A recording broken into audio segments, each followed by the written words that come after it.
we're here. Yeah. And I want to commend you for pushing me to even get deeper into founders' lives. I mean, we can talk about it a lot, but seeing is believing, right? So today, my hope is that we could see your operations, see the whole farm to fork journey, see how products are engineered all the way from how you connect with farmers, all the way to how we consume the products, so that we can put value to our conversation. It was a great conversation we had last time on legacy. Yeah. Now it's a matter of thinking, how can people piece it together? So I'm very honored to be here. We're super happy to have you. I think the conversation last week was great. It was deep. It was like peeling an onion. So we went deep, and I'm just happy that you're here because now I can try to show you what we do every day. And what ultimately we do as Bio, we connect happy and profitable farmers to happy consumers. And I hope today, what you call farm to fork or grass to glass, I hope today we can show you step by step how we do it and how we're trying to build an ecosystem that basically makes a unique product that people enjoy, that people can trust. Great that you're here. Karibu Bio. Asante sana, you can see all your products here. Yeah, I think we've set it up in such a way that you can try them all. Yes. So you can also not only see how we make it, but also try them. Your whole ecosystem is built around farmers. Your input of all these products come from farmers. Farmers are founder entrepreneurs. Yes. I would like you to join the dots, especially for some of our users and some of our listeners and some of our people who follow us, to realize that farming is a critical aspect to this society. A country that cannot feed itself is a country that is in a bad place. Farmers, at the same time, they need to see themselves as entrepreneurs. Yes. I'd just like to speak to that whole farmer to founder connection. It's interesting, while you're talking about it, what I'm thinking of, I think 12% of our GDP is actually dairy, which is huge. 12% is dairy. Yeah, but we actually treat it, as you say, as subsistence. Right? When we talk about dairy farming, we think about people that are making a very little bit of money and they're just trying to get by. The secret is this. If you want to make a great dairy product, you can't undo anything in the factory that's wrong with the raw material milk. Right? If the milk is not good, you can't make it good in the factory. Right? So we treat our farmers as our key partners, because if they do not thrive, we don't thrive, because we simply will not get enough high quality milk, right? So what we do is we have to completely change the way we deal with farmers. We focus on farmer profitability. We say the first entity in the value chain that needs to make money is farmers. So we pay them a price which is higher to make sure that they can make money, and we pay a quality-based price. That means there's a base price. Got it. And then the better the milk, the higher the fat, the higher the protein, the cleaner it is, the lower the aflatoxin, which is a cancerous poison, the higher the price. What we see, and that's just very encouraging, we see farmers coming out of that subsistence mindset into a entrepreneurial mindset because they're entrepreneurs. And the moment you give them a carrot and say, look, if you do these investments and you make better milk, you're going to make more profit. I can give you an example. I was in Baringo a couple of weeks back and I met a young guy, must have been 26, 27. So he took me around, showed me his cows, etc., was happy. And then he took me to this nice house, very nice stone house, etc. So I asked, so you just built this? He said, yeah, I built this since I'm supplying to Bio. I'm making more money and now I can invest in this house. And I said, okay, that's great. And what are you going to do next? He said, well, now I'm going to expand from 7 to 20 cows. And I said, why? He said, because it's a business. It's growing. And I believe that beyond helping farmers to become profitable and create wealth and invest in education for their children, expand their farms, it is also fundamental for this nation. As Kenya, we're importing maize, we're importing milk, we're importing sugar. Why? We are a country that, look, we have abundance. We can be a net exporter, but we need to start treating our farmers as entrepreneurs and creating an ecosystem around them that they can make money and that they have the right inputs. And that's what I'm personally, and we as Bio are very passionate about, because we believe that is a game changer for our country. If we can help, together with our competitors, with the government, to make sure that farmers are profitable and are incentivized to invest in their businesses, we can become a net exporter of food products. And I think that it's a great way for us even to be here, because as many farmers who maybe have never seen themselves as founders, as entrepreneurs, they will now begin to realize they are part of a bigger cogwheel, where you bring input, they bring input, which is business. Then on the value side, you create value that eventually goes to, whether it's catering companies, hotels, or airlines, whatever, all that whole ecosystem work. We want to also encourage SME entrepreneurs and farmers to see themselves as a bigger chain, as part of the whole country ecosystem driver. If farmers see themselves as founders, they behave that my input is what powers Bio, then I guess that we are winning collectively. And something you told me at the last shoot is collision of willing. Yeah, the farmer agrees to partake, you agree to partake, even government from a policy point of view, collision of the willing. If the processes and the legislative capabilities are then harmonized, we have more prosperity. We welcome our competitors because we believe that systemic problems need systemic solutions, right? So we believe that if we come together and change our mindset and make sure that farmers are seen and see themselves as founder entrepreneurs and are treated like that and are being drawn into that system of how do we create value together, things will change. I'm looking forward to spending a day here with a founder. Me too. And consuming our real products. Yes. Cheers. Cheers. Thank you guys. Good having you, Mike. I'm enjoying myself. I'm going to enjoy myself today.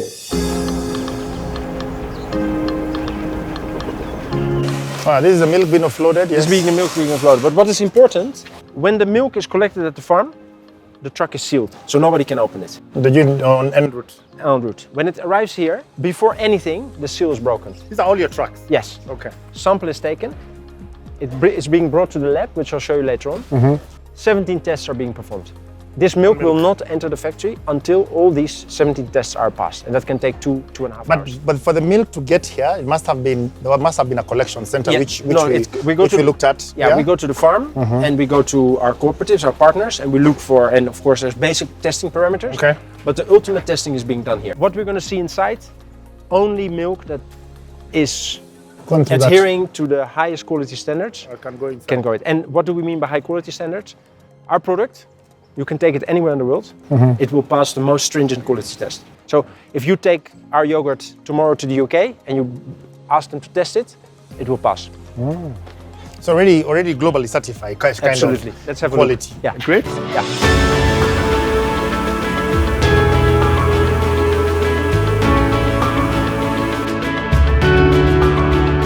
I want you to meet Macharia, our head of make.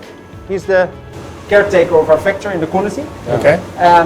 So Michael Macharia, Pleasure good friend. Nice to meet you. Karibu sana baya. Starting from here, before we go into production, what you see here are products as retention samples. For every batch we produce, we pick a sample, we keep it here. We normally do what we call RCA, root cause analysis, and we get back to the complainant and telling the complainant this is how the issue was and solving it. So we keep them here until they expire.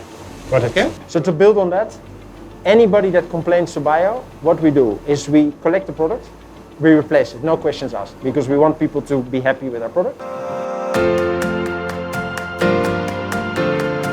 These are milk reception. From the trucks, samples are picked, taken to the lab for analysis. Key for us is aflatoxin and inhibitors, because we do a lot of fermentation. So we are very keen on, as Macharia said, aflatoxin, cancerous, highly cancerous, inhibitors, which is pure poison, and of course antibiotics. Because cows get treated with antibiotics, then you should keep the milk separate. No, I got it. But some farmers mix it in, and of course... So you're able to test it? We actually do that here, and if the milk does not pass, like I said, the 17 quality test, it does not enter the factory. And then the milk goes into the cooling tanks. Current capacity here is 80,000 liters that we can hold per day. Where we are is where now we process our fresh milk.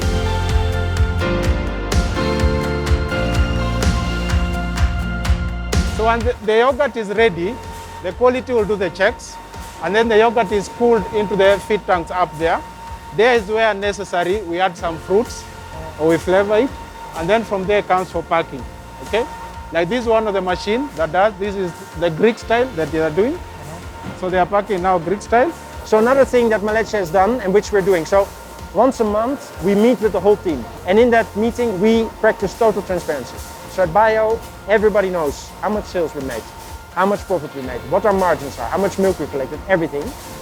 Because we want people, we believe if you give people information, right? And they'll value. They will, and that's why you see this daily OEE tracker, overall equipment efficiency. So the team knows exactly how their efficiency is, how well they're running, so that they can own it.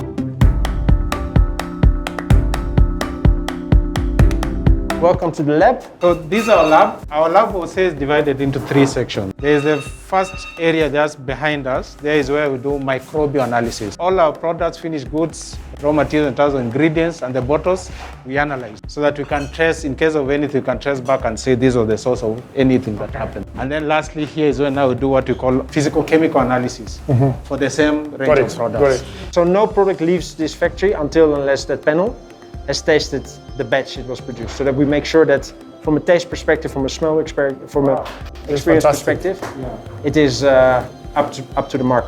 Do you give farmers any technology tools to work with? A bio-farmer receives the quality report daily. So daily a farmer will know what was the quality of the milk, how much fat, how much protein, how many liters, what was the level of aflatoxin. And then our teams are reviewing it with the farmer. So that if we see something which can be improved, we immediately sit with the farmer and look how we can help them to improve it. Then what we do once a month is we do a margin after feed cost analysis. So we look at how much margin is the farmer making after feed cost. So once he fed the cow, with the milk price he's getting, or she, what is the profit, the gross profit margin they're getting? And there's an international benchmark, right? So one, we base our milk pricing on that. So we want to make sure that the farmer can get a milk price that they can make enough profit, because profitable farmers are happy farmers and they produce more. Yeah.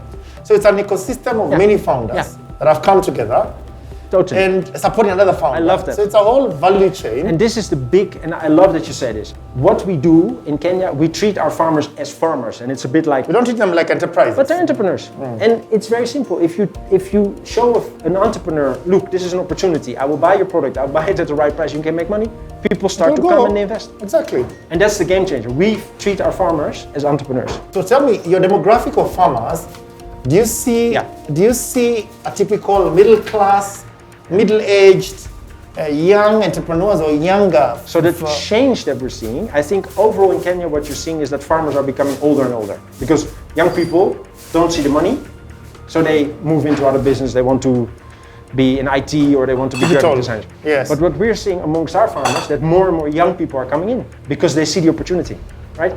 So somebody said to me, we need to make dairy farming sexy. I said, no, we need to make it profitable. What we're doing together with our farmers is moving from a subsistence mentality, like I'm just doing this to get by, to a entrepreneur's And that is something we're going to show. How do we get people towards, because a country that cannot feed itself is a lost country. Absolutely. That is fundamental. If we want to, our dream, all of us, is to get our great nation to become a middle-income country. 100%. You cannot do that if you can't feed your people. Let's agree. Yeah. And hunger is anarchy. And that's why we're very passionate about it.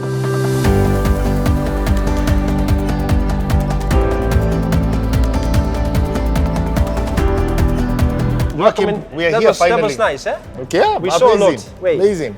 But now it's time to try it. Okay. Yeah, so we have a whole range. I'm not going to give you all, but I think definitely you have to try a few. Let's start with some milk. So this is a very interesting product. It's a barista milk, which is higher in fat and protein. Okay. So give it a better foam and more sweetness for coffee. So a lot of... Okay, barista, that's why it's called barista milk. Exactly. Okay. And a lot of coffee shops actually use this and love it. If we don't have it in stock, we get a lot of calls of people saying, where is this product? I like the color. Beautiful, Very nice, very nice. Yeah. But this is the real one. This is, for instance, our fresh milk, which we sell the most. Whole milk. You want to try?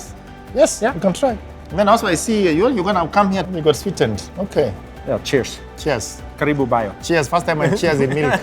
Hey. Nice. What do you think? It's nice. That's nice. So what is actually good to know, on this table, every single morning, every batch of product that's being produced in this factory is being tested by 6 or 7 people. Okay. So no batch of product leaves this factory without people actually having tried to see from a taste and smell perspective if it's fit for purpose. Okay. So what we're doing is actually what has been done already in the morning. Mm-hmm. You want to try some maziwa lala? Yeah. Is that plain or sweetened? Which one do you prefer? Let me try both. Both. Yeah. So this is a very fast-growing product, which we introduced about a year ago, and it's growing so fast. And all these products, you've got outgrowers. Yes. Who are basically bringing you the raw product, as you said. The milk, yeah. Then you guys now do the production. Cheers. Cheers again. Okay. With what? To this. Okay. We're gonna try. Nice. You look like you like to work out. So this is a Bioactive Power, which is a product high protein. So it has in this bottle 23 grams of protein. Oh, so really? After working out, yes. So this is also an innovation we're the first ones in Kenya that have introduced this product. Wow, this is like, this is what I'd like to try. Yeah, let's see. Wow, okay. 23 grams of protein. Protein free, okay. Protein per bottle, 23 grams. Yeah. Oh, wow. So this is like a protein shake. Never knew that. Very nice. I want you really to try this. This is our newest Greek-style product, Greek-style yogurt, chia cherry. So I'm very curious what you think. Chia cherry, okay. Let's try. Oh, you put some chia seeds inside. Yeah. Very nice. Very and then nice. you have this nice... Tingly. Yeah. Very nice. This is another product which we were the first ones in Kenya to introduce a probiotic. So this is good for gut health. We have it in different flavors. This is the most popular, blackberry and raspberry. You want to give it a try? This is my probiotic, yeah? I think there's that whole growth of probiotic. Yes, kind of it's movement. very popular, yeah. People are more concerned about their gut health nowadays. Tastes nice. It's good, huh? And lastly, I cannot leave you with, very proud of Long this life, one, long life, new long kid on life, the block. long life. Buy Thank a you. long life milk. Cheers. Oh yes, very nice. Very nice. It's a good very taste, nice. eh? Yes, very nice. Yeah, thank you. Good job, well, man. Cheers. Good job. So this is Good having all you. supported by a farm ecosystem. Absolutely. My God, Yeah. amazing.